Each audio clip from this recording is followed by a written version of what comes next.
Josiah before the Sanhedrin. By mid-afternoon, the healing of Josiah had caused so much discussion around the temple that the leaders of the Sanhedrin decided to convene the council at their usual meeting place in the temple. In doing so, they broke a rule that prohibited Sanhedrin meetings on the Sabbath. Jesus wanted to be brought before the Sanhedrin to stand trial for the accusation of healing a blind man on the Sabbath. The irony was that this high Jewish court was now meeting on the Sabbath.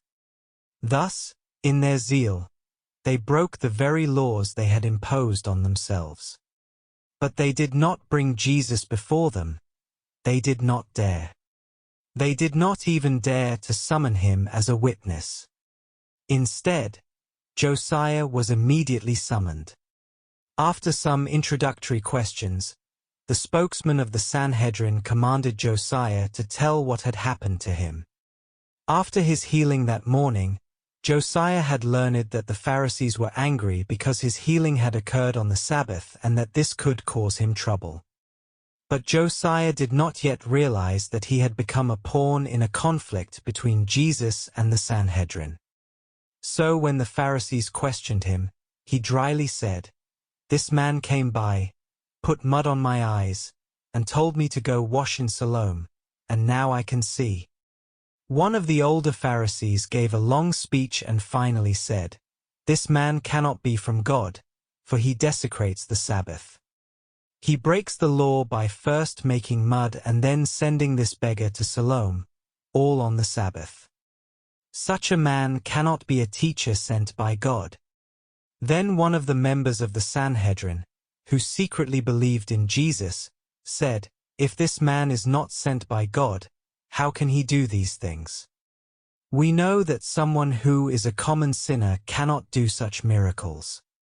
We all know this beggar and know that he was born blind, and now he sees. Do you still say that this prophet performs all these miracles by the power of the prince of devils?" And so, an endless debate arose.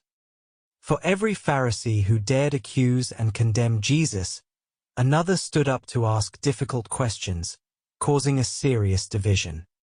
The chairman, seeing where things were heading, commanded silence to calm the discussion. He continued questioning the beggar. He turned to Josiah and asked, "What do you have to say about this man, this Jesus, who you say opened your eyes?" Josiah answered, "I think he is a prophet." The chairman had already suggested doubt about Josiah's congenital blindness, which another accuser built upon. He openly questioned the blindness of Josiah, but this went too far for most members, as they had seen this well-known beggar sitting outside the temple for years. But the accuser persisted. How often is the wedge of false doubt driven into the truth to split it apart?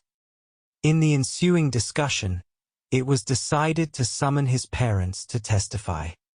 And so, Josiah's parents were summoned to appear before the Sanhedrin.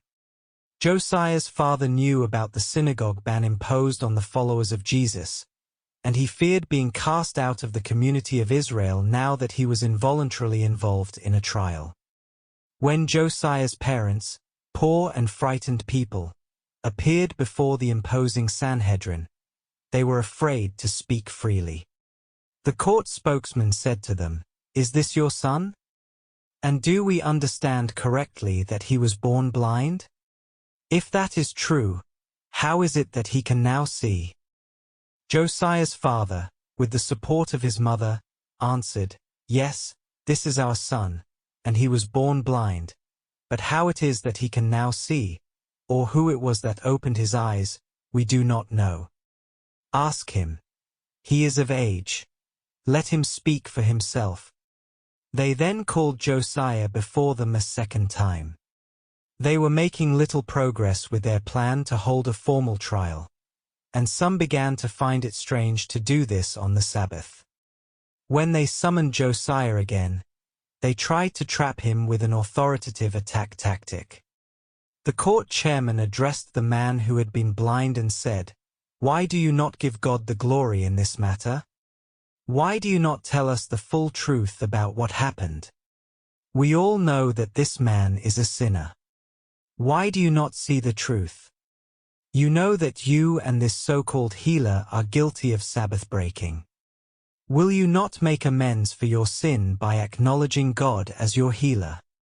But Josiah was not foolish, and with a sense of humor, he replied, "Whether this man is a sinner, I do not know.